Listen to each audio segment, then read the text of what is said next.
எதற்காகவும் விட்டுத்தர மாட்டோம்.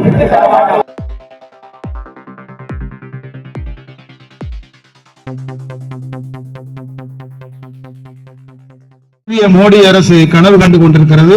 அதே போல் நம்முடைய மாண்புமிகு நிதி அமைச்சர் அவர்களும் நாங்கள் என்ன ஏடிஎம் மிஷினாக வைத்திருக்கிறோம் என்ற கேள்வியும் பதிலளித்தார்கள். அனைவரும் நாம் நன்கு அறிவோம். தமிழ்நாட்டை வஞ்சிக்காதே, அடிக்காதே, அடிக்காதே, ஏழைகள் வயிற்றில் அடிக்காதே, துன்புறுத்தாதே, ஏழை மக்களை துன்புறுத்தாதே. எங்க பணம் 4000 கோடி, எங்க பணம் 4000 கோடி. என்னாச்சு என்னாச்சு என்னாச்சு என்னாச்சு?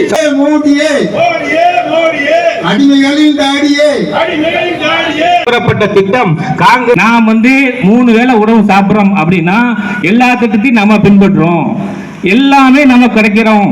அதுக்கு காரணமான திராவிட மாடல் அரசு எல்லா திட்டத்திலும் முதன்மையாக எதற்காகவும் விட்டுத்தர மாட்டோம். தமிழ்நாட்டின் உரிமைகளுக்காக ஒன்றுபட்டு போராடுவோம். தமிழ்நாடு போராடும்.